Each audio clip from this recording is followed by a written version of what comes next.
तो चलिए प्यारे बच्चों बात करेंगे अब हम हिंदी के प्रैक्टिस सेट की। जैसे कि आप जानते हैं यूपीपी और यूपीएसआई में हिंदी बहुत भीषण तरीके से पूछी जाती है। आप यहाँ पर ध्यान रखना, हिंदी जो है आपके परसेंटेज को बढ़ाने का काम करती है, ठीक है। और याद रहे हमने अगर एक सेट लिया है तो उसके सारे फैक्ट लिए हैं। जैसे कि आप यहाँ पर पहला क्वेश्चन देख पा रहे हैं, क्या लिखा हुआ है कि मीराबाई जो है किसकी शिष्या थी। मीराबाई किसकी शिष्या थी, तो इसका जो राइट आंसर हो जाएगा वो हो जाएगा संत रैदास जी की, अर्थात ऑप्शन बी ठीक हो जाएगा। कहने का मतलब मीराबाई जो थी प्यारे बच्चों वो आपके संत रविदास, इनका पूरा नाम क्या था, संत रविदास। और संत रविदास जी को ही जो क्या बोला जाता था, संत रैदास बोला जाता था। याद रहे प्यारे बच्चों ये यूपीपी में अभी जो 2024 में एग्जाम हुआ था उसमें क्वेश्चन पूछा गया था, जानते होंगे आप, समझ गए होंगे आप। चलिए देखिए, एक तरफ लिखे हुए हैं आपके पास गुरु और एक तरफ लिखे हुए हैं शिष्य, ठीक है। वल्लभाचार्य किसके गुरु थे प्यारे बच्चों, तो सूरदास और कुम्भनदास जी के जो है गुरु थे, ठीक है। विष्णु स्वामी किसके गुरु थे, तो विष्णु स्वामी जो है ये आपके वल्लभाचार्य जी के गुरु थे, ये बात आपको ध्यान रखनी है। और वल्लभाचार्य आपने पीछे देख लिया कि वल्लभाचार्य जो है प्यारे बच्चों ये सूरदास और कुम्भनदास के गुरु थे, ठीक है। अब देखिए बात करें राघवानंद किसके गुरु थे, तो रामानंद जी के गुरु थे, ठीक है। राघवानंद किसके गुरु थे, रामानंद जी के। मत्स्येंद्र नाथ ये आपके प्यारे जो गोरखनाथ जी के गुरु थे। हाजी बाबा ये उस्मान जी के गुरु थे। रामानंद, देखो यहाँ पर राघवानंद किसके गुरु हैं, तो रामानंद के गुरु है। और रामानंद किसके गुरु है, कबीरदास और आपके रैदास के, ठीक है। अब देखिए रैदास किसके गुरु हैं, तो मीराबाई, यही क्वेश्चन मैंने आपको वहां पर दिया था, ठीक है। बाबा नरहरि दास किसके गुरु हैं प्यारे बच्चों, तो आप कहेंगे तुलसीदास जी के गुरु कौन है, तो बाबा नरहरि दास। एक बात ध्यान रखनी है, जो बिहारी लाल थे हमारे, कौन प्यारे बच्चों, बिहारी, जिनकी रचना है बिहारी सतसई, तो उनकी अगर मैं बात करूं तो जो बिहारी थे वो भी बाबा नरहरि दास के शिष्य थे, ठीक है। आगे देखिए शेख मोहिदी ये जो है मलिक मोहम्मद जायसी जी के गुरु थे। नारद मुनि ये निम्बार्क के गुरु थे, ठीक है। अग्रदास प्यारे बच्चों ये नाभादास के गुरु थे। सूर्यकांत त्रिपाठी निराला ये परम हंस जी के गुरु थे, जिनको पूरा नाम रामकृष्ण परमहंस है, ठीक है। सुमित्रा नंदन पंत इनका इनाम गुसाई दत्त था प्यारे बच्चों। इनके अगर काव्य गुरु की बात करें, जैसे काव्य गुरु किसके थे प्यारे बच्चों, ये जयशंकर प्रसाद के, तो काव्य गुरु किसके थे, जयशंकर प्रसाद के। और आध्यात्मिक गुरु किसके थे, महादेवी वर्मा के, दोनों याद रखना प्यारे बच्चों। तो सुमित्रा नंदन पंत कौन थे, तो काव्य गुरु तो थे आपके जयशंकर प्रसाद के। और आध्यात्मिक गुरु किसके थे, तो आप कहेंगे सर महादेवी वर्मा के, ठीक है। फिर देखिए यहाँ पर गुरु की बात करें तो शेख बुरहान ये कुतुबन के गुरु थे, ठीक है। निजामुद्दीन औलिया ये अमीर खुसरो के गुरु थे। मोहिनी लाल ये जयशंकर प्रसाद के गुरु थे। महादेवी वर्मा ये सूर्यकांत त्रिपाठी निराला के गुरु थे। रामधारी सिंह दिनकर ये जो है मैथिली शरण गुप्त के गुरु थे। शिव प्रसाद सितारे हिंद भारतेंदु हरिश्चंद्र के गुरु थे। मोस्ट इंपॉर्टेंट पॉइंट है, देखिए एक नाम और आता है गुरुओं में जिनका नाम था स्वामी हरिदास।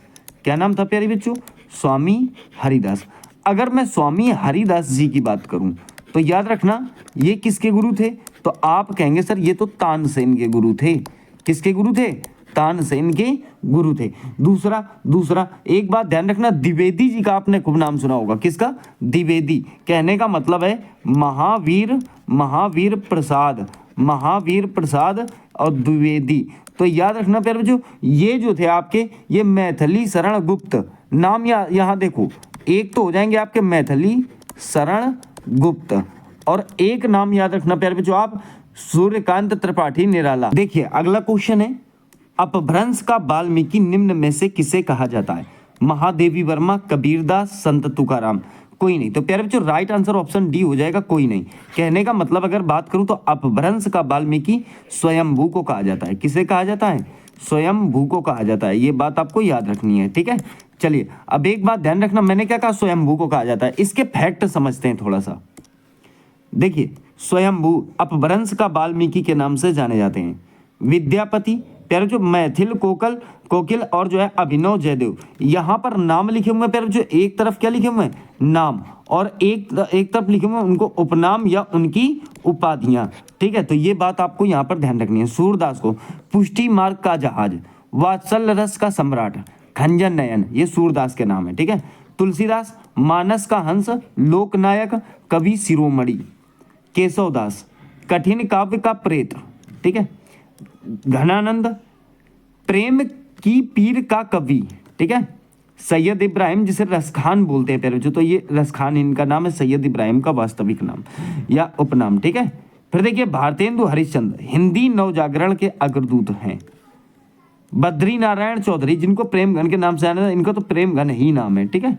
जयशंकर प्रसाद कलाधर नाम है इनका, ठीक है। सूर्यकांत त्रिपाठी निराला, महाप्राण निराला, दो नाम से ये जो है जाने जाते हैं, ठीक है।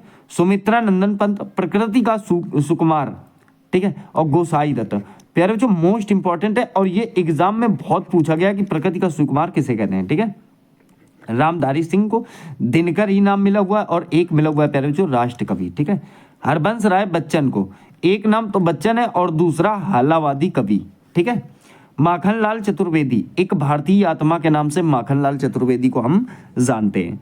सच्चिदानंद हीरानंद वात्स्यायन अज्ञेय, एक नाम तो इनका अज्ञेय ही हो गया, और दूसरा कठिन गद्य का प्रेत कहा जाता है इनको, ठीक है। फणेश्वर रेणु, ये प्यारे बच्चों इनका नाम रेणु ही है।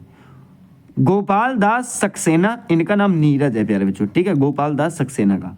भवानी प्रसाद मिश्र कविता का गांधी कहते हैं, ठीक है। सिया राम शरण गुप्त हिंदी साहित्य का बापू कहा जाता है। मुंशी प्रेमचंद जिनको धनपत राय कहते हैं, ठीक है, कहानी सम्राट कहा जाता है इनको। कलम का सिपाही मोस्ट इंपॉर्टेंट है, कई बार पूछा गया कि कलम का सिपाही किसे कहते हैं, मुंशी प्रेमचंद को कहते हैं। वाल्मीकि को प्यारे बच्चों आदि कवि के नाम से जाना जाता है। तो बताओ ये वाले फैक्ट यहाँ पर समझ में आ गए होंगे आपको। उपनाम गलती से भी मत भूलना प्यारे बच्चों। चलिए आ जाओ, देखिए क्वेश्चन है दो पर्वतों के बीच की भूमि वाक्यांश के लिए उपयुक्त शब्द है। दो पर्वतों के बीच की भूमि, तो इसका राइट आंसर हो जाएगा ऑप्शन आपका सी। कहने का मतलब उपत्यका कहते हैं प्यारे बच्चों, क्या कहते हैं, उपत्यका। गड़बड़ मत करना, पता है घाटी लगा दो। तो दो पर्वतों के बीच की भूमि को जो है वाक्यांश के लिए उपयुक्त शब्द है तो उपत्यका है, ठीक है। अब देखिए यहाँ पर कुछ पॉइंट है उनको समझिए। देखिए थोड़ा जानने वाला अल्पज्ञ कहलाता है, सही है। जिसके पास कुछ भी ना हो अकिंचन कहलाता है। जो ना जाना जा सके अज्ञेय कहलाता है। जो कुछ ना जानता हो अज्ञ या अज्ञानी कहलाता है, ठीक है। अपने बल पर निर्भर रहने वाला स्वावलंबी कहलाता है प्यारे बच्चों। अपनी विवाहित पत्नी से उत्पन्न पुत्र औरस पुत्र कहलाता है। अन्न को पचाने वाली जठर पेट की अग्नि को क्या कहते हैं, जठराग्नि। जंगल की आग दावानल होती है, और प्यारे बच्चों समुद्र की आग बड़वानल। इसे दावाग्नि कह सकते हो, इसे बड़वाग्नि कह सकते हो, ये भी आपको ध्यान रखना है। अगहन और पूस में पड़ने वाली ऋतु को हेमंत कहा जाता है। इंद्रियों को जीतने वाला जितेंद्रिय कहलाता है। इंद्रियों की पहुंच से बाहर अतीन्द्रिय कहलाता है। इंद्रियों को वश में करने वाला इंद्रजीत कहलाता है। इंद्रियों पर किया जाने वाला वश इंद्रिया विग्रह कहलाता है। कम खर्च करने वाला प्यारे बच्चों मितव्ययी होता है। कम जानने वाला अल्पज्ञ होता है। कम बोलने वाला मितभाषी होता है। ज्यादा बोलने वाला वाचाल होता है, ठीक है। खाने से बचा हुआ जूठा भोजन उच्छिष्ट कहलाता है। खाने की इच्छा बुभुक्षा कहलाती है। देवी का उपासक प्यारे बच्चों शाक्त कहलाता है, ठीक है। जिसका पति प्रदेश जाने वाला हो उसे प्रवत्स पतिका कहते हैं, ठीक है, प्रवत्स पतिका। तो ये बात आप यहाँ पर याद रखेंगे प्यारे बच्चों। मैं आशा करता हूँ ये फैक्ट समझ में आ गया होगा, ठीक है। क्या कहना चाहता है, कह रहा है व्यक्तिवाचक संज्ञा का जातिवाचक संज्ञा के रूप में प्रयोग किस वाक्य में हुआ है, ठीक है। आप एक बात ध्यान दीजिए, देखिए देश में जय चंदों की कमी नहीं है। कभी कभी दूरियां ही अपनेपन का आभास कराती हैं। शास्त्री जी भारत के यशस्वी प्रधानमंत्री थे। पुरी की पवित्रता सर्वविदित है। आप एक बात ध्यान देना, जैसे एक शब्द होता है प्यारे बच्चों जयचंद, क्या होता है, जयचंद, जयचंद, ठीक है। और फिर हम इससे बना दें क्या, जयचंदों। जयचंद से क्या बना दें, जयचंदों। तो देखिए जयचंदों का मतलब क्या होता है, लॉस पहुंचाने वाला आदमी, अर्थात धोखेबाज आदमी। तो यहां पर देखो ये तो व्यक्तिवाचक संज्ञा हुई, ठीक है। और व्यक्तिवाचक को ही जातिवाचक बना दिया गया है। इसका मतलब ऑप्शन हमारा कौन सा ठीक हो जाएगा, पहला वाला। ऑप्शन कौन सा, पहला वाला। देश में जयचंदों की कमी नहीं है, ये हमारा राइट आंसर हो जाएगा। अब चलिए देखिए इसके फैक्ट समझ लेते हैं। इसके फैक्ट समझिएगा बढ़िया तरीके से। देखिए संज्ञा होती क्या है, किसे कहते हैं संज्ञा। तो आप जैसे कि जानते हैं किसी व्यक्ति, वस्तु, स्थान, प्राणी, गुण या भाव के नाम को संज्ञा कहते हैं, यही तो कहते हैं। लेकिन आपको शॉर्ट में समझना है क्या कि किसी का भी नाम हो, अगर किसी का भी क्या हो प्यारे बच्चों, नाम हो, किसी एक का नाम हो, तो वो क्या कहलाता है, संज्ञा कहलाता है। ठीक है, अब देखिए संज्ञा और उसके प्रकार की बात करें तो संज्ञा के तो मुख्य कितने प्रकार होते हैं प्यारे बच्चों, मुख्य जो होंगे वो 3 प्रकार होते हैं। ठीक है, लेकिन अगर बात कुल की की जाए तो कुल 5 प्रकार होते हैं। ठीक है, तो देखिए जैसे व्यक्तिवाचक संज्ञा, जातिवाचक संज्ञा, भाववाचक संज्ञा, ये क्या है, ये तो मुख्य हो गए। और जातिवाचक संज्ञा के 2 पार्ट होते हैं, एक द्रव्यवाचक संज्ञा या पदार्थवाचक, यहाँ समूहवाचक संज्ञा या समुदायवाचक। ठीक है, अब देखिए व्यक्तिवाचक संज्ञा में कौन आते हैं, तो ध्यान देना, व्यक्तिवाचक संज्ञा में केवल नेम आते हैं। ठीक है, जातिवाचक में एक जैसों के नाम आते हैं। तो जैसे आप देखो व्यक्तिवाचक संज्ञा में आप देख रहे हो, जैसे राम है, दिल्ली है, हिमालय है, गंगा है, गीता है, जनवरी है। ठीक है, और आपका रामायण है, कुरान है, महाभारत है, ये सारी प्यारे बच्चों क्या है, जैसे ये ग्रंथ हो गया, न्यूज चैनलों के नाम आ जाएंगे आपके। ऐसे जो नाम होते हैं वो किसमें आते हैं, व्यक्तिवाचक संज्ञा में आते हैं। अब देखिए जैसे जातिवाचक की, तो राम क्या है, राम प्यारे बच्चों एक लड़का है। राम क्या है, यहाँ पर आप देख पा रहे हो, तो राम कहोगे सर एक लड़का है, तो जो लड़का शब्द है वो कहाँ आ जाएगा, वो आ जाएगा आपका किसमें, तो वो आ जाएगा जातिवाचक संज्ञा में। दिल्ली क्या है, दिल्ली एक शहर है। ठीक है, हिमालय क्या है, एक पर्वत है। गंगा क्या है, एक नदी है। गीता क्या है, एक लड़की है। जनवरी क्या है, एक महीना है। तो क्या जनवरी एक महीना है, फरवरी, मार्च, अप्रैल ये सारे हैं, रामायण है। ठीक है, तो अब जैसे जातिवाचक में एक ही प्रकार के, ठीक है, एक ही प्रकार के। ठीक है, जैसे बच्चा है, शहर है, नदी है, पर्वत है, जीव जंतु, पद और आपदाएं। प्यारे बच्चों जैसे सांप, बिच्छी, गाय, भैंस, बकरी हैं, और आपका जो पद है जैसे डॉक्टर है, मंत्री है। ठीक है, और आपका शिक्षक है, जैसे कोतवाल है, ये सब क्या है, पद हैं। ठीक है, तो ये क्या आएंगे जातिवाचक में। आपदाएं हैं जैसे मतलब बाढ़ है, आंधी है, तूफान है, वर्षा है, ये प्यारे बच्चों इसमें आ जाएंगे। और देखिए आपकी जो वस्तुएं हैं, वस्तु भी आपकी किस में आएंगी, जातिवाचक। जैसे कुर्सी है, मेज है, ये सब किस में आ जाएंगे, जातिवाचक में। फिर देखिए बात करेंगे भाववाचक की। भाववाचक की अगर बात करें तो भाववाचक जो सीन नहीं होता, क्या नहीं होता, जिसे हम महसूस कर सकते हैं, क्या कर सकते हैं, महसूस कर सकते हैं, दिखाई नहीं देता। ठीक है, वो क्या होता है, भाववाचक संख्या के अंतर्गत आता है। जैसे खुशी है, सुंदरता है, बचपना है, मिठास है, क्रोध है, बालपन है, जवानी है, क्या है, जवानी है, बुढ़ापा है, सजावट शब्द है, ये भी है। प्यारे बच्चों ये सब क्या है, ये सब आपके भाववाचक संज्ञा है। ठीक है, जिनको हम महसूस कर सकते हैं, एहसास करते हैं, खट्टा है, मीठा है, चटपटा है। ठीक है, ये सारी चीजें इसमें आपकी भाववाचक में आ जाएंगी। द्रव्यवाचक देखिए, द्रव्यवाचक में 3 चीजें होती हैं। क्या होती हैं, 3 चीजें प्यारे बच्चों। एक क्या होता है, ठोस, एक ठोस, एक आएगा आपका द्रव्य, और एक आएगा गैस। ठोस में देखो जैसे आपका ईंट, पत्थर, सोना, चांदी, तांबा वगैरह, ये सब क्या होता है, ठोस ही तो होता है। गैस में ऑक्सीजन, नाइट्रोजन, हाइड्रोजन, ये सारी गैसें हैं, ईथेन, मीथेन। ठीक है, हालांकि धुआं भी गैस का ही उदाहरण होता है। द्रव्य की जो बहने वाली चीजें जैसे तेल है, घी है, दही है, दूध है। ठीक है, ये सारी चीजें इसमें आपको देखने को मिलेंगी द्रव्यवाचक या पदार्थवाचक में। समूहवाचक की अगर मैं बात करूं तो ध्यान दीजिए, जैसे सेना है, कक्षा है, झुंड है, परिवार है, समिति है, दल है, टुकड़ी है, संस्था है। तो ये सारी चीजें जो है ये आपके समूहवाचक संज्ञा में काम करेंगी। ठीक है, चलिए अगला क्वेश्चन देखते हैं। क्वेश्चन क्या कह रहा है, रमेश जयपुर से दिल्ली जा रहा है, इस वाक्य में कौन सा कारक है। ठीक है, तो प्यारे बच्चों रमेश जयपुर से दिल्ली जा रहा है ना, तो इस वाक्य में कौन सा कारक है, अपादान। ठीक है, क्योंकि यहां पर अलगाव दर्शा रहा है। क्या दर्शा रहा है प्यारे बच्चों, अलगाव। कहने का मतलब देख पा रहे हो आप, देखो अपादान कारक, क्योंकि से शब्द जो है, क्या यहां पर जो आप देख रहे हो से शब्द, ये किसको दर्शा रहा है, अब वो जयपुर से दिल्ली जा रहा है, तो जयपुर से अलग हो गया ना, वो कहां जा रहा है, दिल्ली जा रहा है। ठीक है, तो इस प्रकार से आप ये कह सकते हो दूरी का अभाव हो रहा है। ठीक है, तो यहां कौन सा हो जाएगा, अपादान हो गया। देखिए फैक्ट यहां पर समझिएगा, थोड़ा सा यहां पर ध्यान दीजिएगा आप। देखिए सबसे पहले समझें कारक कैसे किसे हैं। तो कारक जो वाक्य में संज्ञा या सर्वनाम का क्रिया से संबंध बताता है उसे हम कारक कहते हैं। ठीक है, कारक के कितने भेद होते हैं? पहले जो 8 भेद होते हैं। कितने भेद होते हैं? 8 भेद होते हैं। अब एक तरफ यहाँ पर देखो लिखा हुआ है आपके पास कारक, एक तरफ विभक्ति और एक तरफ अर्थ। सही है। अब देखिए सब समझ लीजिए, आप जैसे इसे याद करते हो तो ट्रिक से याद कर सकते हो। कारक कर्ता ने कर्म को करण से संप्रदान के लिए अपादान से संबंध काकी के अधिकरण में पर संबोधन हे ओ। अरे याद हो गया, इतना ही तो था। और अर्थ के चक्कर में अगर आपने ना कारक और विभक्ति याद कर ली, जैसे मैंने जल्दी जल्दी बताया, कर्ता ने कर्म को करण से संप्रदान के लिए अपादान से संबंध काकी के अधिकरण में पर संबोधन हे ओ। अरे तो समझ लो भाई साहब 1-2 मिनट लगेंगे याद करने में और लाइफ टाइम गारंटी हो जाएगी आपकी। ठीक है, तो कर्ता ने हो गया ना, कर्ता ने हो गया, तो इसमें कहोगे काम को करने वाला। ठीक है, काम करने वाला।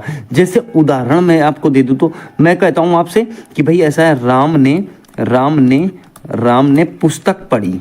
ठीक है, राम ने क्या किया प्यारे बच्चों? राम ने जो है पुस्तक पढ़ी।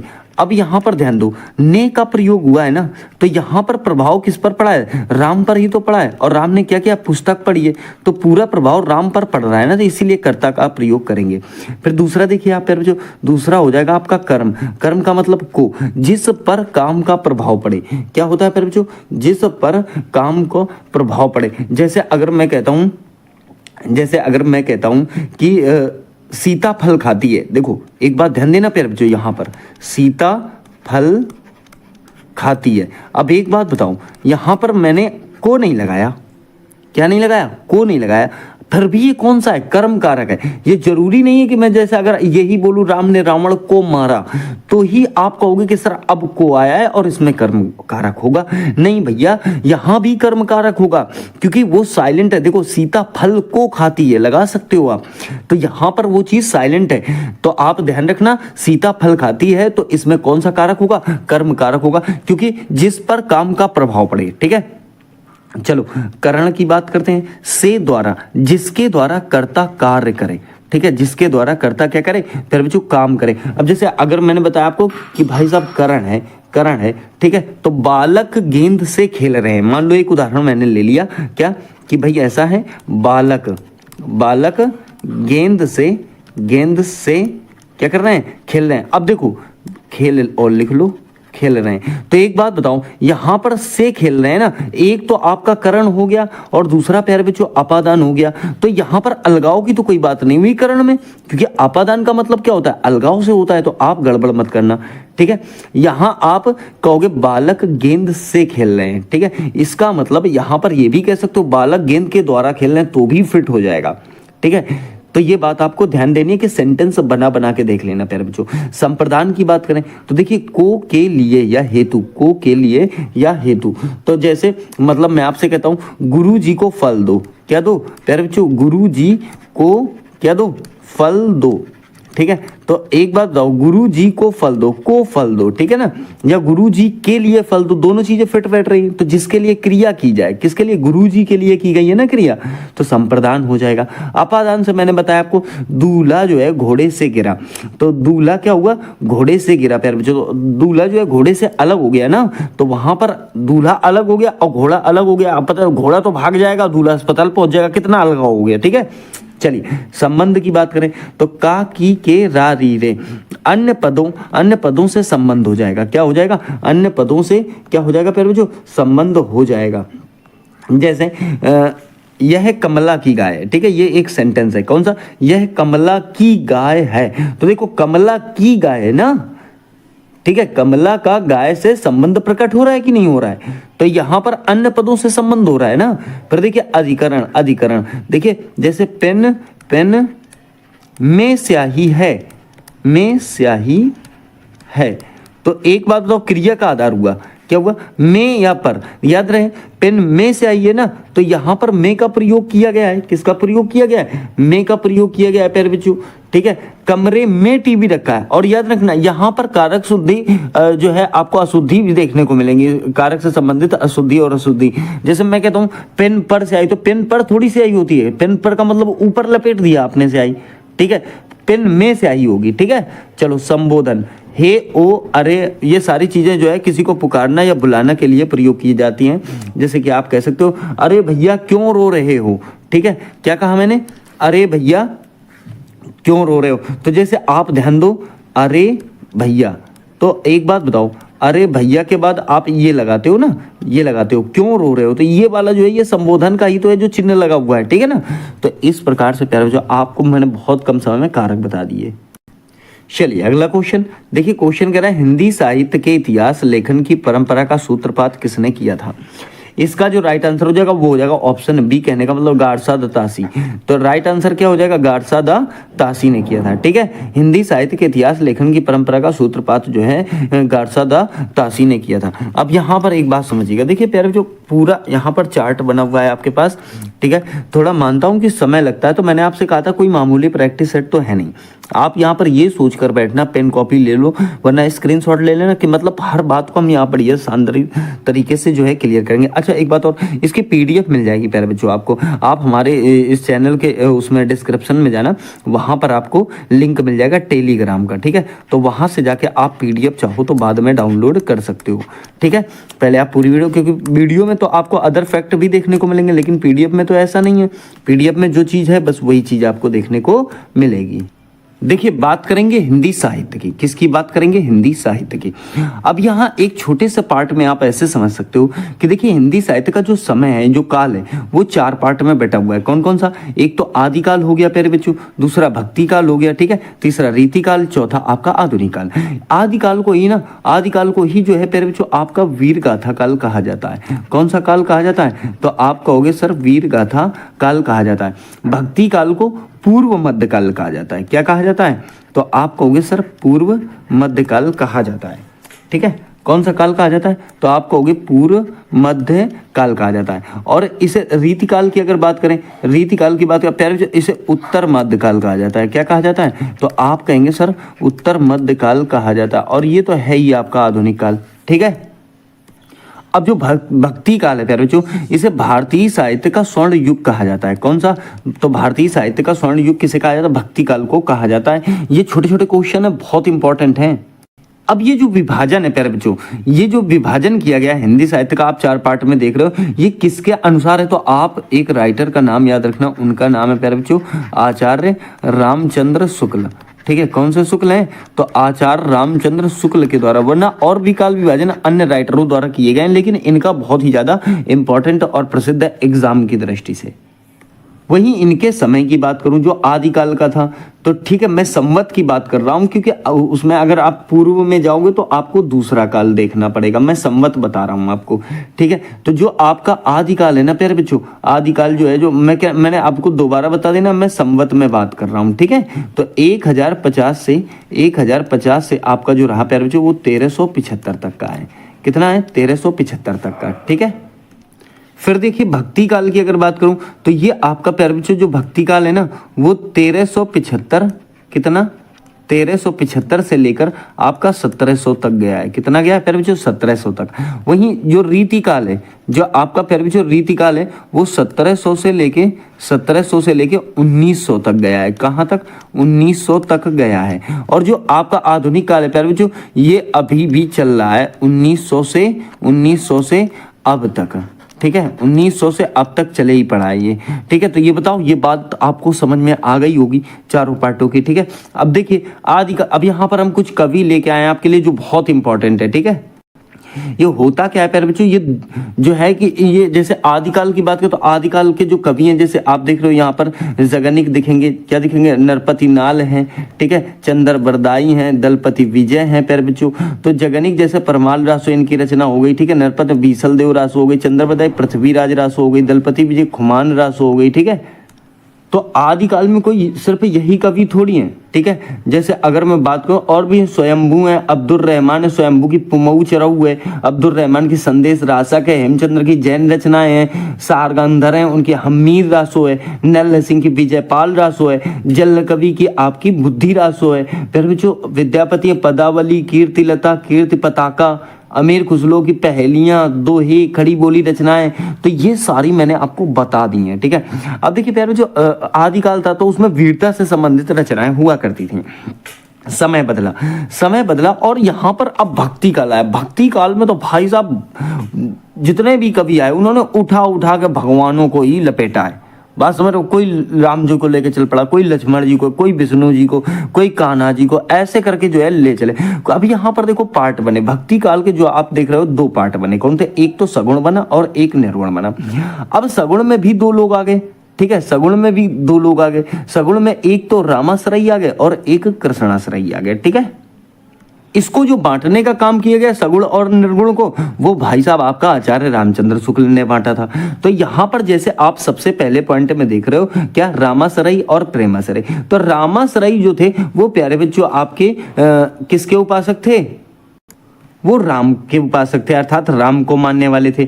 और जो यहाँ पर कृष्णाश्रयी थे, तो ये प्यारे बच्चों जो है आपके, ये आपके कृष्ण भगवान को मानने वाले थे। तो रामाश्रयी में मुख्य नाम आता है तुलसीदास जी का और नाभादास जी का। तुलसीदास ने तो बहुत भाई साहब बहुत, आप देखते ही हो कितना वर्णन किया है, ठीक है। कृष्णाश्रयी में क्या है, सूरदास है, रसखान है, मीराबाई है, ये प्यारे बच्चों सब कृष्ण भगवान की लीलाओं का वर्णन करते हैं, ठीक है कि नहीं। तो यहाँ पर ध्यान देना। अब तुलसीदास की जो रचनाएं वो आप जानते हो हैं, बहुत सारी रचनाएं, दोहावली, कवितावली, गीतावली, रामायण, रामलला, नेछू, ठीक है। रामायण भी एक इनकी रचना है, ये ध्यान रखना, ठीक है। महर्षि वाल्मीकि की बात नहीं कर रहा हूँ, एक इनकी भी रचना है, ठीक है। सूरदास की भी रचना है, रसखान की भी, मीराबाई की, ठीक है।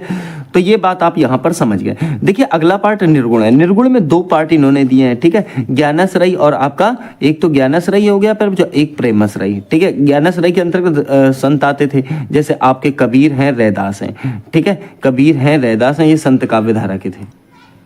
यहाँ पर सूफी काव्यधारा में प्यारे जो कबीर रैदास नहीं आते, ये शायद गलती से छप गया है, ठीक है ना। इसमें आप एक नाम बढ़िया तरीके से याद रखना, कबीर रैदास नहीं आते हैं, ठीक है। देखिएगा यहाँ पर आते हैं आपके मुख्य एक ही हैं, क्या, मलिक मोहम्मद जायसी, ठीक है। मलिक मोहम्मद जायसी नाम याद रखना प्यारे बच्चों। इन्होंने रचना की थी किसकी? तो इन्होंने रचना की थी प्यारे बच्चों पद्मावत की। किसकी रचना की थी? पद्मावत की, ठीक है। वो गाना आया था, मैं दीवानी मस्तानी परवानी हो गई, ठीक है। तो इसको आपको ध्यान रखना है। अब देखिए प्यारे बच्चों रीतिकाल की बात करें तो रीतिकाल के तीन पार्ट आए। कितने पार्ट आए? तीन का। एक कौन सा? रीतिबद्ध, रीति सिद्ध और रीति मुक्त, ठीक है। अगर मैं बात करूं तो देखिए जैसे रीतिबद्ध की बात करूं प्यारे बच्चों, रीतिबद्ध की बात करूं तो इसमें चिंतामणि जी हैं और केशवदास हैं। कौन कौन है? चिंतामणि और केशवदास, ठीक है। रीति मुक्त की बात करूं तो घनानंद है और आपके बोधा कवि हैं। और रीति सिद्ध में एक इंपॉर्टेंट कवि है प्यारे बच्चों बिहारी, जिनकी रचना का नाम है बिहारी सतसई, ठीक है। तो यहाँ पर आप इसको ध्यान देना। आधुनिक काल में आ जाओ। आधुनिक काल में आपके चार पार्ट रहे प्यारे बच्चों, एक तो भारतेंदु युग और एक द्विवेदी युग, एक छायावादी युग और एक प्रगतिवादी युग। देखिए आधुनिक काल में भारतेंदु युग का जो पूरा योगदान है वो भारतेंदु हरिश्चंद्र जी की ही है, ठीक है। किसका? भारतेंदु हरिश्चंद्र का। वहीं द्विवेदी की बात करें प्यारे बच्चों तो आप जैसे कि जानते हो इसमें महावीर प्रसाद द्विवेदी इसमें अहम योगदान में, मैथिली शरण गुप्त हैं, अयोध्या सिंह मतलब जो है अयोध्या सिंह उपाध्याय, हरियोग है, राम नरेश त्रिपाठी, श्रीधर पाठक वगैरह इसमें आते हैं। सही है कि नहीं? अब छायावादी की बात करूं तो प्यारे बच्चों छायावादी में एक बहुत इंपॉर्टेंट नाम है जो है जयशंकर प्रसाद का। किसका है? बहुत इंपॉर्टेंट है, ध्यान रखना, जयशंकर प्रसाद जी का नाम आता है, ठीक है। फिर देखिए आगे, वैसे तो जयशंकर प्रसाद है, सूर्यकांत त्रिपाठी ने, सुमित्रा नंदन पंत है, महादेवी वर्मा है, ठीक है। इन्हें ही जो है छायावाद का चार स्तंभ के रूप में जाना जाता है, ठीक है। किसे किसे दोबारा सुन लो, जयशंकर प्रसाद, सूर्यकांत त्रिपाठी निराला, सुमित्रा नंदन पंत, महादेवी वर्मा, ये क्या है? छायावाद के चार स्तंभ हैं, ठीक है। अब जो प्रगतिवादी कवि में रहे जैसे आपके नागार्जुन है, ठीक है। ये कौन से कवि हैं? तो प्यारे बच्चों इनको प्रगतिवादी में रखा गया है, ठीक है। नागार्जुन है, केदारनाथ अग्रवाल हैं और त्रिलोचन है, शिवमंगल सिंह सुमन है, रामधारी सिंह दिनकर हैं, सूर्यकांत त्रिपाठी निराला है। ये प्यारे बच्चों आपके कौन से इन्होंने अपनी रचनाओं के माध्यम से प्रगतिवादी और समाजवादी विचारधाराओं को व्यक्त करने का कार्य किया है। केदारनाथ की रचना युग की गंगा, बहुत इंपॉर्टेंट है ना।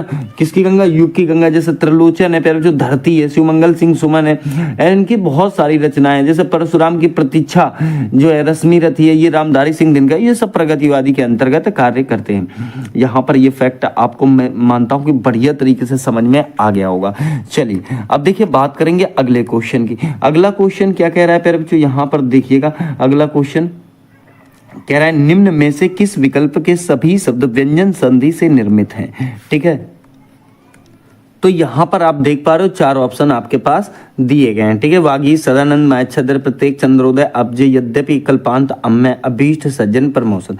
अब जैसे अगर मैं सबसे पहले विकल्प की बात करूं, जैसे ये वाला है, ठीक है ना, तो वागीस का जब संधि विच्छेद करोगे प्यारे बच्चों, तो क्या बन के आएगा, वाक, वाक और प्लस क्या बनेगा, ईस बनेगा। ठीक है, क्या बनेगा, वाक प्लस ईस। ठीक है, तो इसमें तो आपको व्यंजन मिल गया, ये वाला मिल नहीं गया, तो ये वाला तो ठीक हो गया।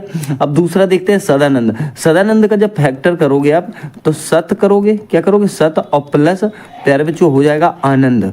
क्या हो जाएगा, आनंद। तो यहां पर भी देखो सत मिल गया। ठीक है, फिर देखो तीसरा देखते हैं महत छंद्र।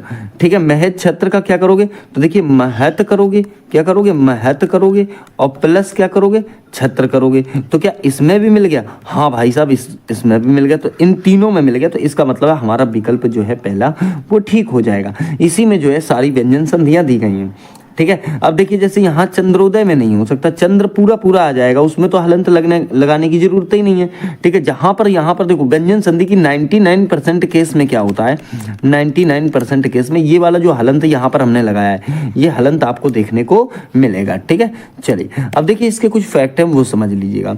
जैसे संधि कहते किसे हैं, ठीक है, संधि कहते हैं किसे, पहले उसको अगर मैं बताऊं तो देखिए दो वर्णों या ध्वनियों के संयोग से होने वाले विकार या परिवर्तन को हम संधि कहते हैं। ठीक है, अब संधि के भेद की बात करें तो वर्णों के आधार पर संधि जो है तीन प्रकार की होती है। ठीक है, कौन सी, एक तो स्वर संधि, दूसरा व्यंजन संधि और तीसरा विसर्ग संधि। कितने प्रकार की होती है, तीन प्रकार की होती है। देखिए अगर स्वर संधि की बात करें तो देखिए सबसे पहला पॉइंट आपका स्वर संधि है, इसी में जो है बहुत इंपॉर्टेंट संधियां आती हैं, ध्यान देना।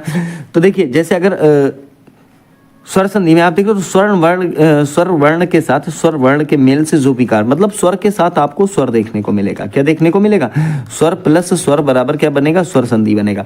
व्यंजन संधि में ऐसा नहीं है, व्यंजन के साथ स्वर भी हो सकता है और आपका व्यंजन भी हो सकता है। ठीक है, किसके साथ, इसके साथ। ठीक है, व्यंजन में। विसर्ग संधि में क्या होता है, इसमें विसर्गों का प्रयोग किया जाता है। तो यहाँ पर देखिए अगर मैं स्वर संधि की बात करूँ प्यारे, जो स्वर संधि के अपने आप आपके 5 पार्ट होते हैं। इसके लिए आप एक शब्द याद रख सकते हो, द, ग, व, य, और अंत में आपका अयादि होता ही है। दा से क्या हो जाएगा, दीर्घ संधि, गा से क्या हो जाएगा, गुण संधि, वा से वृद्धि संधि, या से यड़ संधि, आ से अयादि संधि। ठीक है, तो दीर्घ संधि में जो है आ, ई, उ, ऋ का उच्चारण होगा। ठीक है, जैसे विद्यालय दीर्घ संधि है। ठीक है ना, तो ऐसे ध्यान रखना। फिर गुण संधि में ए, ओ, अर का उच्चारण होगा। वृद्धि संधि में ए और ऐव का उच्चारण होगा। यड़ संधि में या, वा, रा, ला जरूर देखने को मिलेंगे। अयादि संधि में अय, आय, औ, आओ। इन चीजों का आपका देखना, ये एक प्रकार से ट्रिक्स हैं। क्या है प्यारे बच्चों, ये उसे पहचानने की ट्रिक्स हैं। अगर आप बढ़िया तरीके से समझते हो उस चीज को तो बहुत ही ज्यादा आपके लिए कारगर रहेगा। ठीक है, चलिए तो बात करेंगे, क्वेश्चन अगला है संधि और समास में क्या समानता है। तो इसका जो राइट आंसर हो जाएगा, देखिए वो हो जाएगा ऑप्शन डी। कहने का मतलब है दोनों ही शब्दों को संक्षिप्त करते हैं। क्या करते हैं, दोनों शब्दों को संक्षिप्त करते हैं। ठीक है, अब देखिए बात अगर समास की भी है, संधि में पीछे बता चुका हूं, समास समझिएगा। सरल भाषा में कहें तो दो या दो से अधिक शब्दों से मिलकर बने नए व छोटे शब्द को समास कहते हैं, जिसका शाब्दिक अर्थ क्या होता है, संक्षिप्तीकरण होता है। ठीक है, तो संक्षिप्तीकरण को भी समास कहते हैं। समास कितने प्रकार के होते हैं प्यारे बच्चों, 6 प्रकार के। कौन कौन से, अव्ययी भाव समास, तत्पुरुष, द्वंद्व, द्विग, बहुब्रीहि और आपका कर्मधारय। एक बात ध्यान देना कि जो तत्पुरुष समास होता है इसके अपने आप में जो है 6 प्रकार होते हैं। कितने प्रकार होते हैं तत्पुरुष के, 6। कौन कौन सा, एक तो कर्म तत्पुरुष होता है। ठीक है, कौन सा, कर्म, और एक होता है करण तत्पुरुष, एक कौन सा, करण, और एक होता है आपका संप्रदान। ठीक है, संप्रदान। एक कौन सा होता है, अपादान, एक होता है प्यारे बच्चों आपका अपादान। ठीक है, कितने हो गए, 4 हो गए। एक होता है संबंध।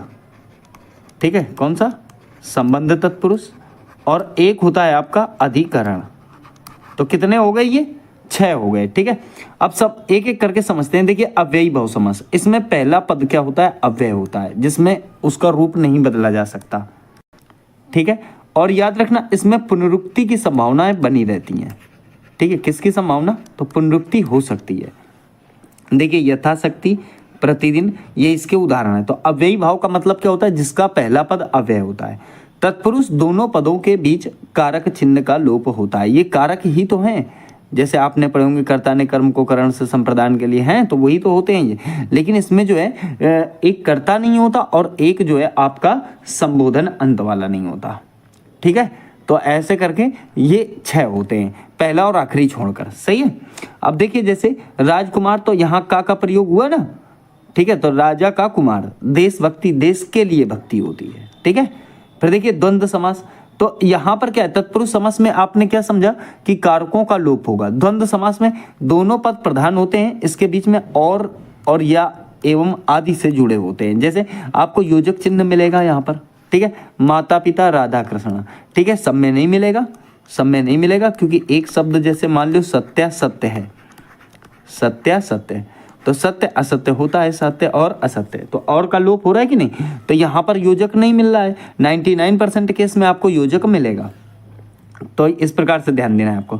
द्विगु समास की बात करें तो इसमें पहला पद संख्यावाची होता है। ये बहुत जरूरी है कि आप इसको ऐसे समझ सको।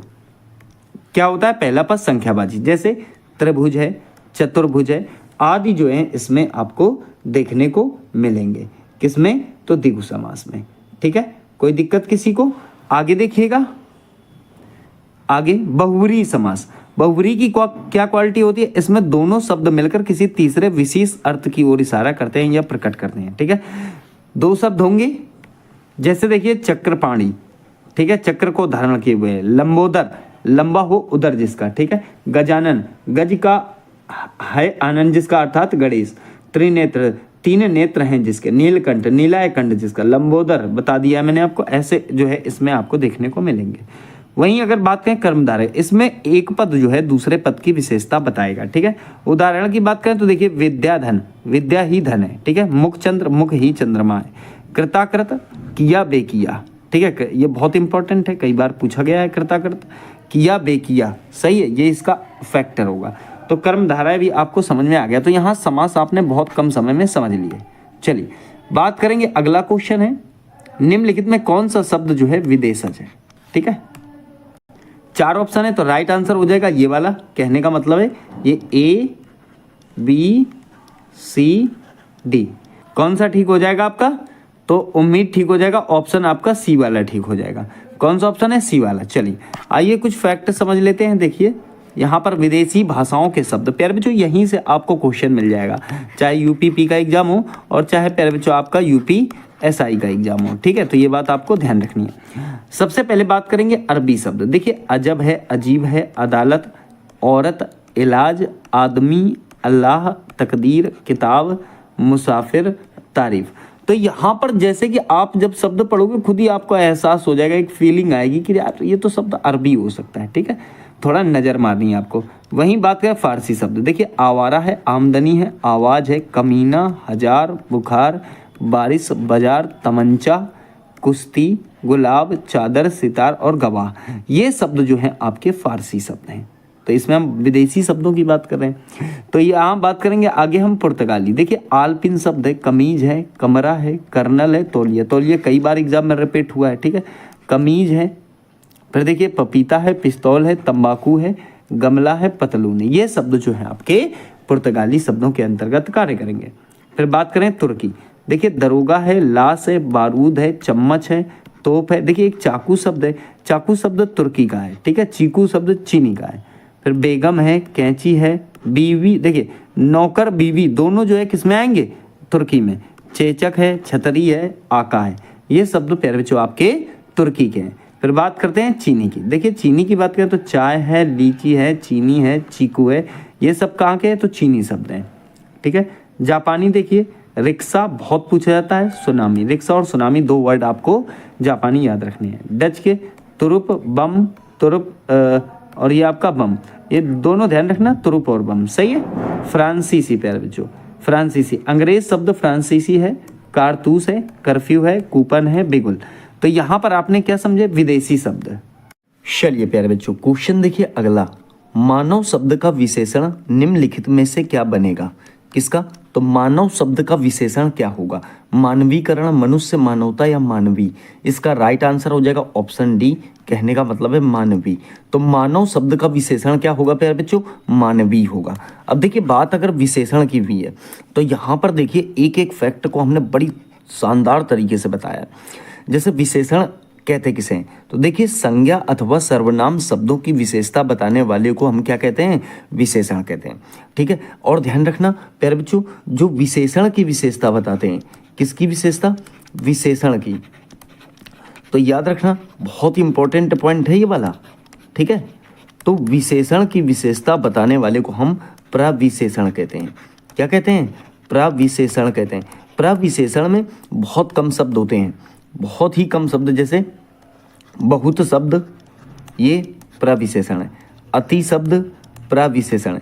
जैसे सीता बहुत सुंदर नाचती है, मान लो मैंने क्या कहा? सीता बहुत सुंदर नाचती है, तो सुंदर शब्द तो विशेषण हो गया, लेकिन बहुत शब्द जो है वो क्या हो गया? आपका प्रविशेषण हो गया। तो ये बात भी आपकी समझ में आ गई होगी। तो अब देखिए यहाँ पर विशेषण मैंने आपको बताया संज्ञा अथवा सर्वनाम शब्दों की विशेषता बताने वाले। इसके प्रकार की बात करें, देखिए इसके जो 4 प्रकार होते हैं। कितने प्रकार होते हैं? विशेषण के 4 प्रकार होते हैं। कौन कौन से? गुणवाचक विशेषण, संख्यावाचक विशेषण, परिमाणवाचक विशेषण या सार्वनामिक विशेषण। ठीक है, अब देखिए इसमें जो है अगर मैं बताऊं आपको, सबसे पहले मैं बात करूंगा गुणवाचक विशेषण की। ठीक है, किसकी बात करूंगा? गुणवाचक। तो ऊपर तो आपको बहुत शानदार तरीके से समझ में आ गया होगा। देखिए गुणवाचक विशेषण में जो गुण को दर्शाता हो, ठीक है, जैसे समय संबंधी है। कैसा है? समय संबंधी है, स्थान संबंधी है, आकार संबंधी है, दशा संबंधी है, वर्ण संबंधी है, गुण संबंधी है, संज्ञा संबंधी है। प्यारे बच्चों दिशा संबंधी जो भी होते हैं ना, दिशाएं जितनी भी होंगी वो सारी आपकी किस में आएंगी? वो सब आपकी गुणवाचक में आएंगी। ठीक है, उत्तर दक्षिण पूरब पश्चिम है, ये सारा उसमें आएगा। अब जैसे स्थान भी होता है तो इधर उधर दाएं बाएं हैं, ये सारा किस में आ जाएगा? गुणवाचक में ही आ जाएगा। समय से क्या होगा? जैसे नया है पुराना है, स्थान लंबा चौड़ा है, फिर देखिए स्थान दाएं बाएं ऊपर नीचे भी आ जाएगा, सही है ना। और आकार गोल है, चौकोर है, टेढ़ा मेढ़ा जितना भी है, दशा दुबला पतला कमजोर है। फिर देखिए वर्ण लाल पीला नीला, अर्थात रंग की बात हुई है। गुण भला बुरा उचित है। फिर देखिए संज्ञा मुंबईया है, बनारसी है। तो ऐसी चीज़ें जो हैं आपकी गुणवाचक को दर्शाती हैं। जैसे मैंने आपको बताया था सुंदर शब्द, क्या शब्द? सुंदर। सुंदर शब्द गुण है। ठीक है, तो ये बात आपको यहाँ पर ध्यान रखनी है। अब देखिए बात करते हैं हम संख्यावाचक विशेषण की। किसकी? संख्यावाचक। एक बात ध्यान रखना प्यारे बच्चों कि जो संख्यावाचक विशेषण है उसकी अगर बात करें तो इसके दो प्रकार होते हैं। कितने प्रकार होते हैं? 2 प्रकार होते हैं। कौन कौन से? एक तो आप कहोगे सर निश्चित संख्यावाचक, और दूसरा कहोगे अनिश्चित संख्यावाचक। निश्चित संख्यावाचक का मतलब क्या होता है? निश्चित संख्यावाचक का मतलब क्या होता है? तो निश्चित संख्यावाचक का मतलब आप कहोगे कि सर जो है जिसमें काउंटिंग की जा सके। ठीक है, क्या की जा सके? काउंटिंग। लेकिन याद रखना गिनती होनी चाहिए, वजन नहीं होना चाहिए। ठीक है, जैसे निश्चित संख्यावाचक में आप देख रहे हो एक लड़का है, तो चाहे 1 लड़का हो, 10 लड़का हो, 20 लड़का हो, ठीक है, 2 रुपया, 5 रुपया, 2.5 रुपया, 3 रुपया है, ठीक है, 125 रुपया। फिर देखिए पहला लड़का, दूसरा लड़का, तीसरा लड़का, चौगुना है, तो चौगुना हो रहा है ना, तो कम से कम 4 गुना ही तो बढ़ रहा है, तीनों को, चारों को, पांचों को, और यहाँ प्रत्येक को। तो ऐसी चीज़ें जो है इससे सेंटेंस बनता है। सेंटेंस बनता है कि वो मुझसे चौगुना काम करता है, वो मुझसे चौगुना काम करता है में कौन सा विशेषण होगा? तो आप कहोगे संख्यावाचक होगा। संख्यावाचक में कौन सा होगा? तो निश्चित संख्यावाचक होगा। बात समझ में आ गई कि नहीं आ गई? ठीक है, अब यहाँ बात करेंगे अनिश्चित संख्यावाचक की, जो आपका संख्यावाचक का ही पार्ट है। तो देखिए सारे आम, पता नहीं है ना कितने आम, मतलब यहाँ पर चीज़ें तो संख्यावाचक वाली होंगी लेकिन क्वांटिटी पता नहीं होगी। एक बात याद रखना प्यारे बच्चों, आम को तौला जाता है, ये ठीक है, तो उसे आप परिमाणवाचक में मत ले जाना, क्योंकि आम की गिनती भी की जाती है। ठीक है, अरे कह देते हैं कि भाई 2 आम दे दो हमें, जरूरी थोड़ी कोई यही कहेगा कि हमें 5 किलो आम दे दो। ठीक है, 2 आम दे दो, 4 आम दे दो। ठीक है, लोग कहते नहीं कि यार एक आम खाने को दे दो। अब ऐसा तो है नहीं कि उससे ये कह दोगे कि भाई ला आधा किलो आम दे दे, किसी से मांग रहे हो तो वो तो वजन के लिए ठीक है कि वजन में मिलता है, लेकिन आम शब्द जो है अनिश्चित संख्यावाचक में जाएगा। जब जब आप ये कहोगे सारे आम दे दो, कुछ आम दे दो, ज़्यादा आम दे दो, अधिक आम दे दो, कम आम दे दो, तो ये क्या है? अनिश्चित संख्यावाचक। पुस्तकों की काउंटिंग की जाती है, असंख्य पुस्तकें, ठीक है। अनेक बकरी, बकरी कोई तौली तो जाती नहीं है कि भाई 5 किलो बकरी दे दो। सारे लोग, करीब 20 लोग, पता नहीं है, करीब लगभग सगभग में बता रहा है ना, तो काउंटिंग नहीं है। सैकड़ों लोग नहीं पता है कितने लोग हैं। तो प्यारे बच्चों, निश्चित और अनिश्चित आपकी समझ में आ गया होगा। आ गया कि नहीं? अब जैसे देखिए आगे बात करेंगे। आगे आपके पास आ गया परिमाणवाचक विशेषण। अब देखिए इसके भी दो पार्ट हैं, एक निश्चित परिमाणवाचक, एक अनिश्चित परिमाणवाचक। निश्चित परिमाणवाचक में क्या आ जाएगा आपका? जैसे यहाँ पर देखिए, एक तो ध्यान रखना है, क्या रहेगा प्यारे बच्चों? इसमें माप और तौल रहेगा। क्या रहेगा? माप तौल। तो ये बात आप ध्यान रखेंगे कि जैसे 2 सेर गेहूं है, ठीक है, 5 मीटर कपड़ा है, 1 लीटर दूध है, आधा लीटर पानी है, ठीक है, 5 फुट जमीन है, 1 गिलास पानी है। तो यहाँ पर माप तौल वाली चीज़ें आपको देखने को मिल रही होंगी। फिर देखिए बात करेंगे अनिश्चित परिमाणवाचक, ठीक है। तो जैसे थोड़ा पानी दे दो, अधिक काम किया है मैंने, कुछ परिश्रम कर लो भाई, कुछ ज़मीन दे दो, हैं, कुछ ज़मीन खरीद लो, बहुत सारी मिठाई है। तो ये बताओ कि ये सारी चीज़ें आपकी समझ में आ गई कि नहीं आ गई? बताओ, बहुत शानदार तरीके से आ गई होंगी प्यारे बच्चों।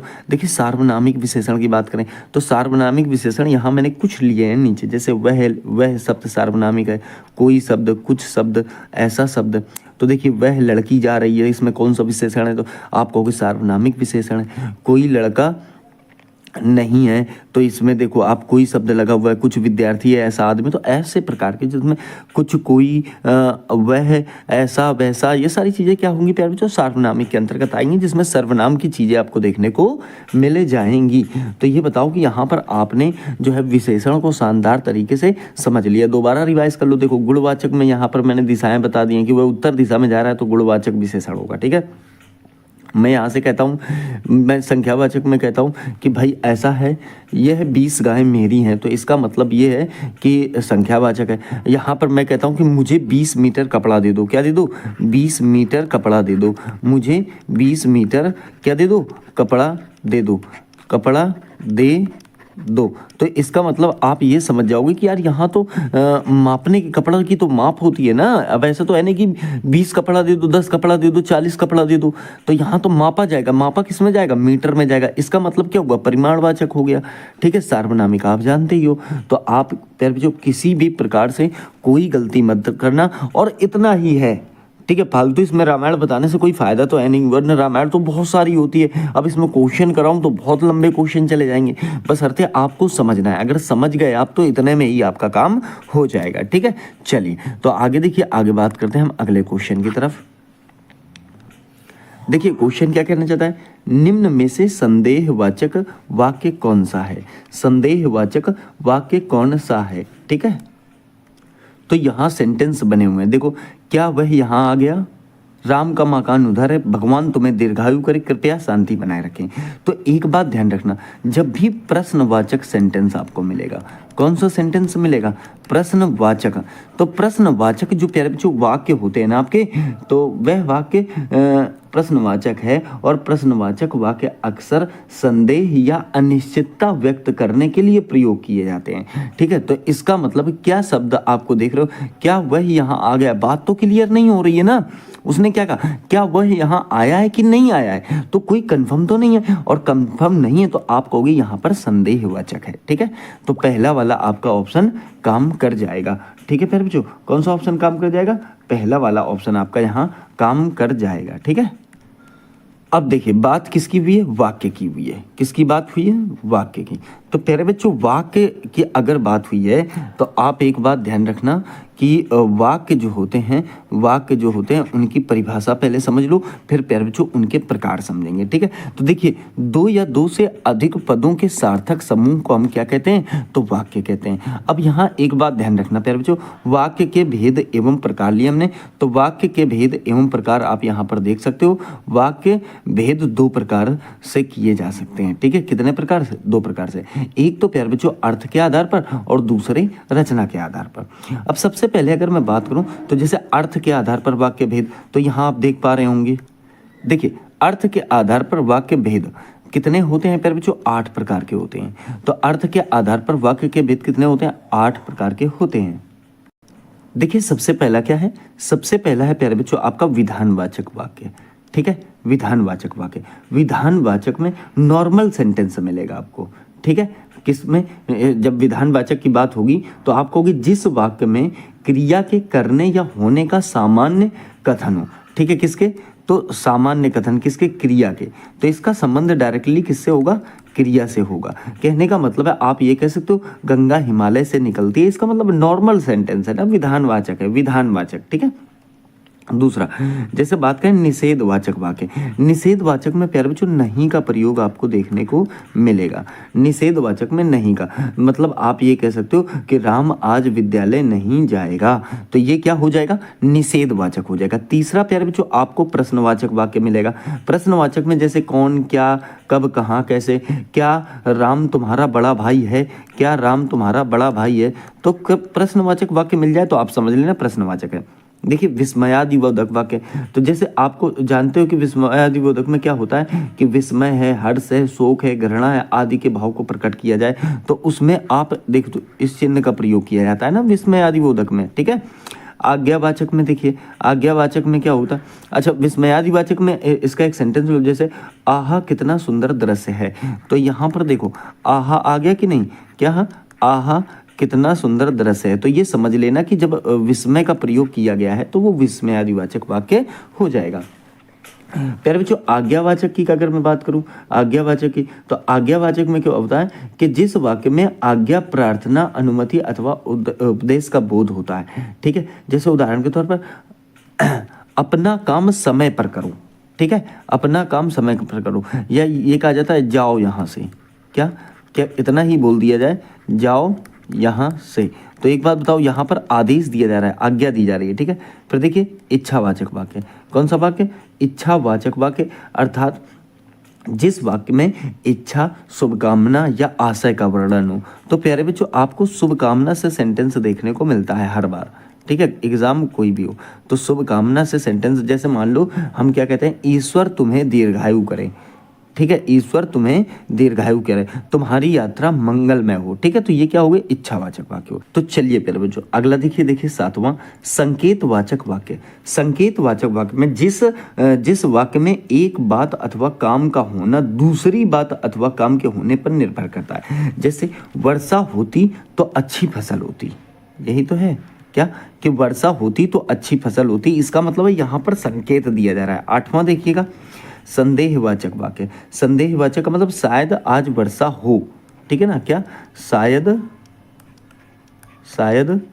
आज क्या हो, तो प्यारे बच्चों आप कहोगे वर्षा हो, ठीक है, तो शायद आज वर्षा हो, ये वाली बात किसकी हो जाए, संदेहवाचक की हो जाएगी, ठीक है कि नहीं। तो ये किसके आधार पर हो गए, ये अर्थ के आधार पर हो गए। अब प्यारे बच्चों बात कर लेंगे हम रचना के आधार पर, किसके आधार पर, रचना। तो देखिए रचना के आधार पर वाक्य के 3 भेद होते हैं, ठीक है। एक कौन से, एक तो देखिए आपके सरल वाक्य, दूसरे संयुक्त वाक्य, तीसरे मिश्र या मिश्रित वाक्य। देखिए सरल वाक्य की बात करें, एक उद्देश्य और एक विधेय होता है, ठीक है। तो यहाँ पर एक उद्देश्य और एक विधेय अर्थात क्रिया वाला वाक्य सरल वाक्य कहलाता है। तो एक उद्देश्य और एक विधेय होता है, जैसे सीता पढ़ रही या सीता पढ़ती है, ठीक है, तो सीता शब्द क्या हो गया, उद्देश्य हो गया, विधेय पढ़ती है, ठीक है, तो ऐसे समझ सकते हो। अब देखिए वह पढ़ रहा है, यहाँ पर एक ही तो उद्देश्य है वह, और पढ़ रहा है, इसका मतलब ये टोटल क्या हो जाएगा प्यारे बच्चों, विधेय हो जाएगा, ठीक है। तो यहाँ पर सरल वाक्यों में आपको लगभग एक कर्ता और एक क्रिया मिल जाएगी, ठीक है। फिर देखिए आगे क्रिया के साथ सहायक क्रिया भी होती है।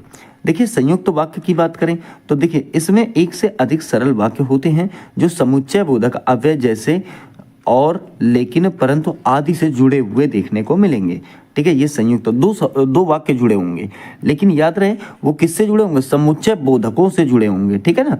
जैसे उदाहरण, वह पढ़ रहा है और मैं लिख रहा हूँ, तो यहाँ क्या हो गया प्यारे बच्चों, और आ गया। इसका मतलब ये वाली बात जो है आपकी संयुक्त वाक्य की हो गई। फिर देखिए तीसरा मिश्र वाक्य, इसमें एक प्रधान उपवाक्य और एक या एक से अधिक आश्रित उपवाक्य होते हैं। आश्रित उपवाक्य अक्सर की, जो, जब, यदि जैसे शब्दों से शुरू होते हैं, ठीक है। मैंने कहा कि तुम कल आना, यहाँ पर प्यारे बच्चों की जुड़ा हुआ है ना, तो आप ये समझ लेना कि ये मिश्रित वाक्य है। तो यहाँ पर आपने किसको समझ लिया, यहाँ पर प्यारे बच्चों आपने बहुत आसान तरीके से समझ लिया किसे, वाक्य को। कोई दिक्कत तो नहीं है, ठीक है। चलो आगे आ जाओ। आगे देखिए प्रहार और परिहार। देखो यहाँ पर ध्यान देना, यहाँ पर क्या कि एक तो प्रहार है, एक परिहार है। समुच्चरित भिन्नार्थक शब्द का सही अर्थ बताओ, इनका अर्थ बताना है प्यारे बच्चों, ठीक है। तो याद रखना, एक तो होता है कि प्रहार करने का मतलब मारना, एक क्या होता है मारना, और एक परिहार का मतलब होता है त्यागना, ठीक है। तो इसका मतलब क्या हो गया, मारना और त्यागना हो गया। तो यहाँ पर भिन्नार्थक शब्द है, क्या है प्यारे बच्चों, भिन्नार्थक शब्द है, और उसके सारे बहुत सारे हमने यहाँ पर ले लिए हैं। और मैं एक बात की गारंटी दे रहा हूँ प्यारे बच्चों, इतने में से ही आपका फंस जाएगा, ठीक है। जैसे कि मान लो एक होता है हार, एक होता है हार, तो एक हार का मतलब होता है माला, और एक हार का मतलब होता है पराजय, ठीक है ना। फिर देखिए वार, एक वार का मतलब दिन होता है, एक वार का मतलब क्या होता है, हमला होता है, सही है। फिर देखिए हल, एक हल का मतलब समाधान होता है, दूसरे हल का मतलब खेत जोतने वाला यंत्र होता है, ठीक है, आपने देखा होगा। फिर देखिए एक होता है सीना, एक होता है कपड़ा सिल देना, और एक सीना किसे बोलते हैं, छाती को बोलते हैं, सही है।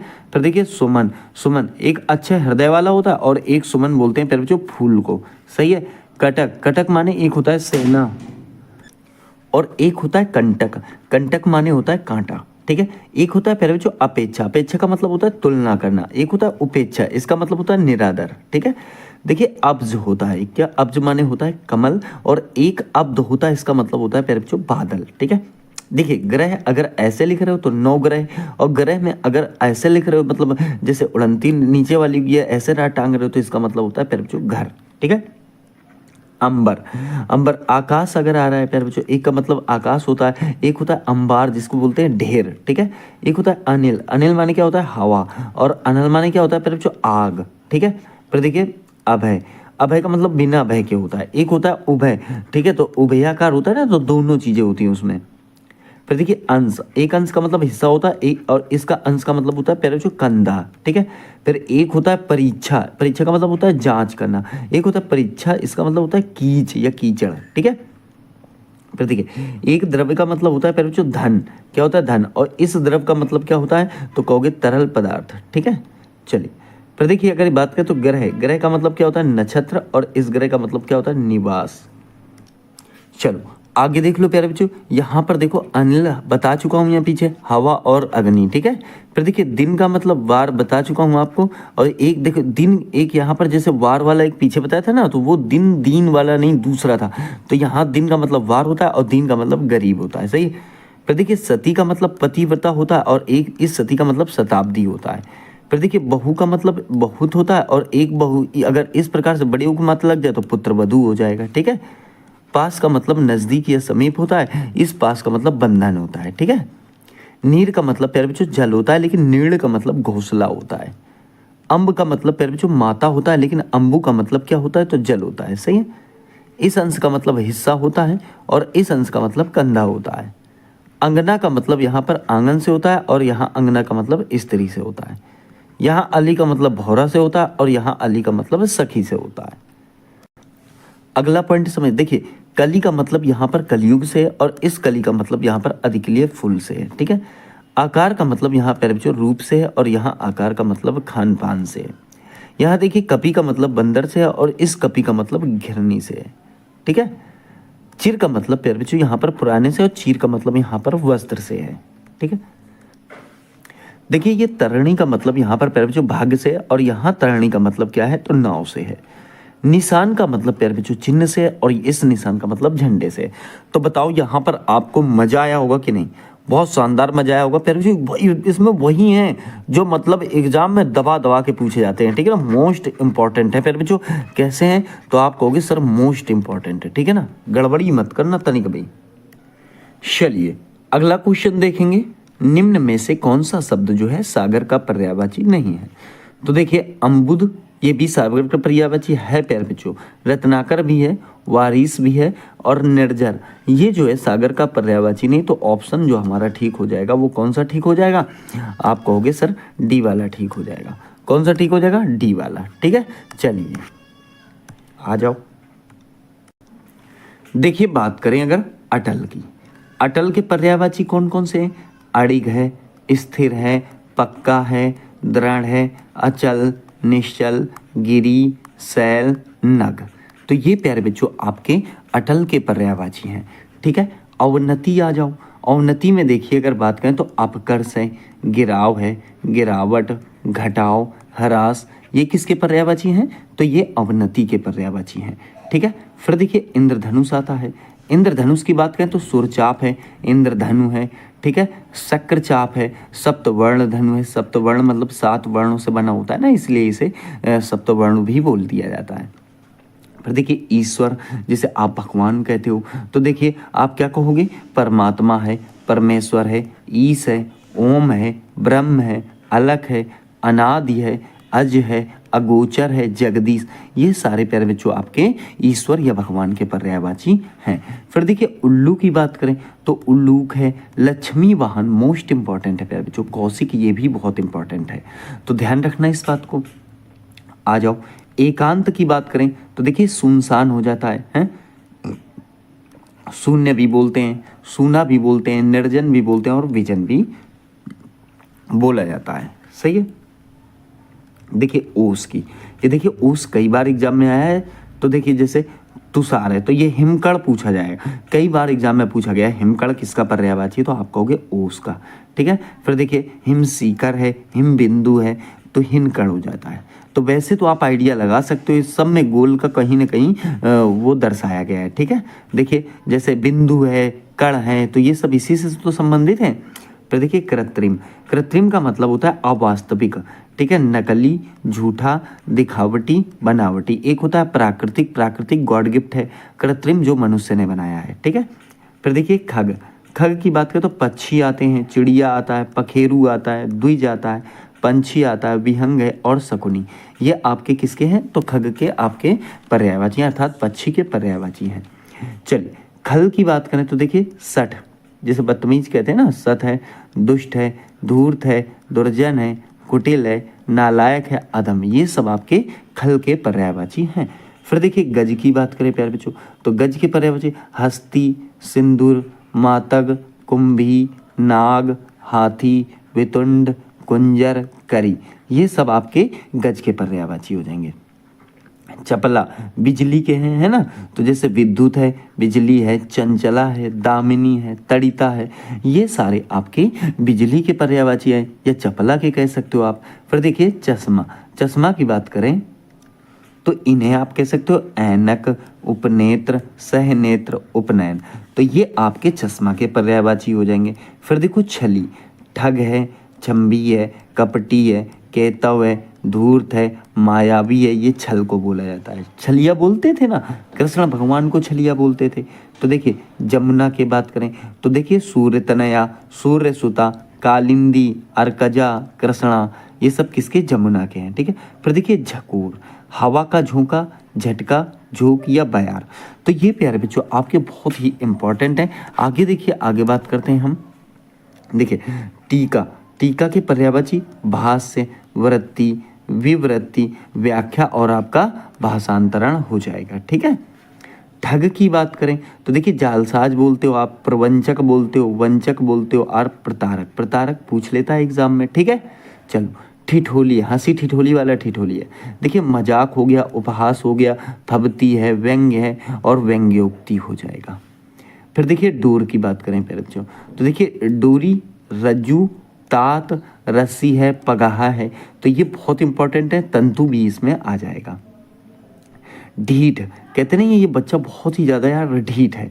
ठीक है, तो धृष्ट हो गया, मृगल्लभ हो गया। ठीक है, मृगल्भ बोलते हैं ना उसे, अवनीत, और एक आपका गुस्ताख।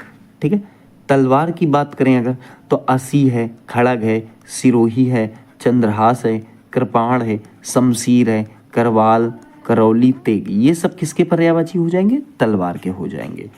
तालाब देखिए, तालाब देखिए प्यारे बच्चों, जलाशय है, सरोवर है, ताल है, सर है, तड़ाग है, जलधर है, सरसी है, पद्माकर और आपके पुष्कर। ठीक है।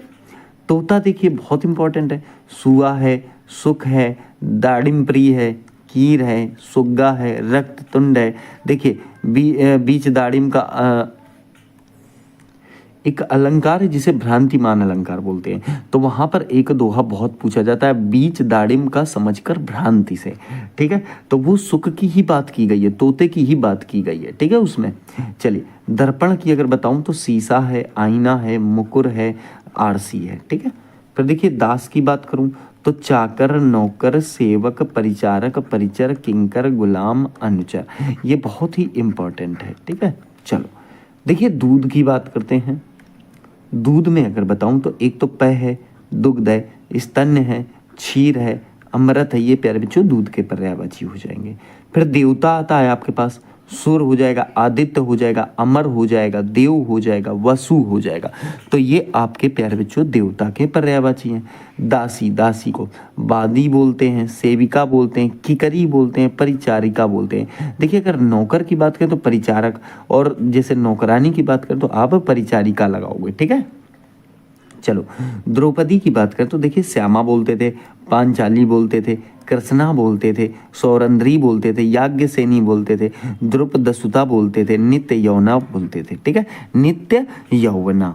तो इस प्रकार से आप यहाँ पर ध्यान रखेंगे। देखिए दुर्गा आ गया तो इसका सिंहवाहिनी हो गया, कालिका हो गया, अजा हो गया, भवानी हो गया, चंडिका हो गया, कल्याणी हो गया, सुभद्रा हो गया, चामुंडा हो गया। है द्वेष की बात करें प्यारे बच्चों, बैर है, शत्रुता है, दुश्मनी, खार, ईर्षा, जलन, डाह, मातरस। इस प्रकार से आप यहाँ पर पर्यायवाची समझ सकते हो। आगे देखिए प्यारे बच्चों, आगे पर्यायवाची यहाँ पर और दिए गए हैं। देखिए यहाँ पर आया आपका धनुष। क्या आया? धनुष। प्यारे बच्चों एक उससे लिए हैं हमने, ता था दादा ना पा का, मतलब कचट तप वर्ग के सब इंपॉर्टेंट हमने यहाँ पर आपको कराए हैं। धनुष का देखिए चाप है, धनु है, सरासन है, पिनाक है, कोदंड, कमान, विशिखासन। ठीक है। चलो देखो आगे बात करते हैं धरती। धरती की बात करें तो धरा है, धरणी है, पृथ्वी, क्षिति, वसुधा, अवनी, मेदिनी। इसके बहुत इंपॉर्टेंट है, एग्जाम में देखने को मिल जाते हैं। नदी है प्यारे बच्चों, सरिता है, दरिया है, अपगा है, तटनी है, सलीला है, स्रोत स्विनी है, और कल्लोलिनी और प्रवाहिणी। प्रवाहिणी एग्जाम में बहुत पूछा गया है। ठीक है। चलो नमक को हम लवण बोल देते हैं, लोल बोल देते हैं, रामरस, रामरस देखो बोलते हैं, नोन भी बोल देते हैं। तो लोन और नोन नमक को बोलते हैं। नारी की बात करें, स्त्री है, महिला है, रमणी है, वनिता है, वामा है, अवला है, औरत। ये सब हम नारी के लिए बोलते हैं। फिर देखिए नरेश की बात करें तो नरेंद्र है, राजा है, नरपति है, भूपति है, भूपाल। ये सब किसके लिए बोलते हैं? नरेश को बोलते हैं। फिर नाग, सर्प है, विषधर है, भुजंग है, व्याल है, फड़ी है, फड़धर है, उरग है।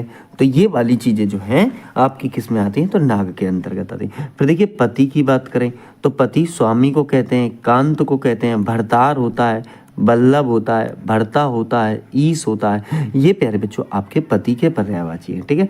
फिर देखिए पत्नी की तो दुल्हीन। दुल्हीन शब्द किसके लिए यूज होता है? पत्नी के लिए यूज होता है। अर्धांगिनी, गृहिणी, त्रिया, दारा, जोरू। कहते नहीं है ये आदमी तो जोरू का गुलाम है। गृह लक्ष्मी, सहधर्मिणी, सहचरी, जाया। तो प्यारे बच्चों ये भी इसके सारे आपको समझने हैं, क्योंकि एक भी अगर तीन अलग आ गए, एक मिला दिए तो आप इसमें भी कंफ्यूजन में आ जाओगे। कम से कम पत्नी के तो समझ सकते हो। पति पत्नी मैंने दोनों ले लिए हैं यहाँ पर। ठीक है, दोनों ले लिए हैं। सही है। चलो फिर देखिए पंडित आ जाओ। देखिए विद्वान है, सुधी है, ज्ञानी है, धीर है, कोविद है, प्राज्ञा। प्यारे बच्चों बार बार रिवाइज करिए इनको। ठीक है। पर्वत आ जाओ। देखिए पहाड़ है, अचल है, शैल है, नग है, भूधर, मेरु, महीधर और आपका गिरी। ये सब किसके पर्यायवाची हैं? तो ये आप कहोगे सर ये सब पर्वत के पर्यायवाची हैं। ठीक है। फिर देखिए बात करते हैं पवन की। पवन का मतलब समीर, अनिल, मारुत, वात, पवमान, वायु, बयार, ये सब प्यारे बच्चों आपके जो है पवन के पर्यायवाची हो जाते हैं। पवित्र, देखिए पुनीत, पावन, शुद्ध, शुचि, साफ और आपका स्वच्छ, तो ये सब पवित्र के हैं। पर देखिए पवित्र के बाद पार्वती देख लो। पार्वती कौन है? तो भोले जी की पत्नी अर्धांगिनी, ठीक है। तो भवानी, अंबिका, गौरी, अभया, गिरिजा, उमा, सती भी इन्हीं का ही प्रारूप है, पार्वती का ही, ठीक है। और आपका शिवप्रिया, तो यहाँ आपने ये समझ लिया। फिर देखिए पिताजी आ गए, जनक आ गए, ठीक है। पिताजी के अर्थात जनक है, बाप है, तात है, गुरु है, फादर इंग्लिश में बोल देते हैं, वालिद, वालिद उर्दू में बोलते हैं, ठीक है ना। फिर देखिए पुत्र, तनय, पुत्र की बात करें, तनय, आत्मज, सुत, लड़का, बेटा, औरस, पूता।